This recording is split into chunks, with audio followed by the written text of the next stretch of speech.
Sebuah konten TikTok soal beras bansos diduga memicu pembunuhan, pembakaran, perusakan 4 rumah, dan sejumlah kendaraan milik lurah dan kerabatnya di Gunung Agung, Kecamatan Terusan Nyunyai, Lampung Tengah, Sabtu pagi, 17 Mei 2025.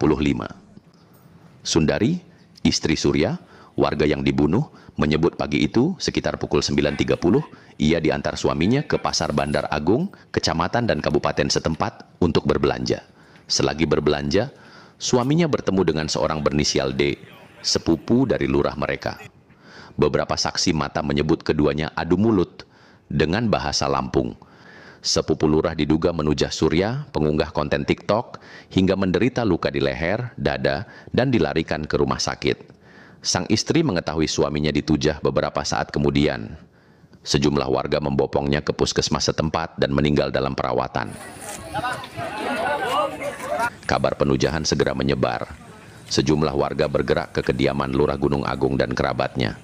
Membakar 2 rumah, merusak 2 yang lain, meluluh lantak sejumlah kendaraan sekitar pukul 10:30. Sundari menduga keras suaminya ditujah karena materi konten TikTok yang mempersoalkan beras bantuan dari pemerintah. Memang dia tiktokan itulah masalah istilahnya sembako inilah dia kan istilahnya kan korupsi lurahnya kan katanya. Dan selama ini masyarakat yang hak dapat tidak pernah dapat. Bahkan sama sekali kami orang dulunya nggak pernah, dari dulu memang jadwalnya udah dapat, nggak pernah sama sekali dapat. Tanda tangan itu dipalsukan katanya, ada tanda tangannya bahwa beras itu diambil, tapi bukan tanda tangan kami orang. Itu dia masukin di TikTok. Bapak Bupati Lampung Tengah, Bapak Kapolres Lampung Tengah, kata Bapak, masyarakat menyegel balai desa melanggar hukum. Coba kita berpikir, kenapa masyarakat menyegel balai desa? Karena ada alasannya. Apa alasannya? Karena ada oknum kepala kampung memalsukan tanda tangan masyarakat, menjual beras bansos masyarakat. Apa itu tidak melanggar hukum?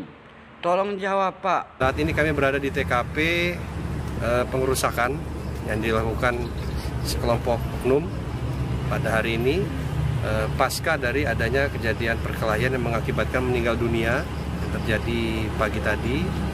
Dan saat ini kita lihat kondisinya lokasi rumah ini tepatnya adalah rumah lurah setempat yang menjadi sasaran dari sekelompok oknum untuk dirusak. Dan sejauh ini kami tetap melakukan penyelidikan dan akan kami tuntaskan hal ini untuk memastikan siapa-siapa pelaku yang atau oknum yang bersalah. Berapa orang yang sudah diamankan, Pak? Untuk tersangka pembunuhan itu sudah 1 orang kita amankan, saat ini masih dalam proses pemeriksaan. Untuk keluarga dan termasuk bagaimana, Den?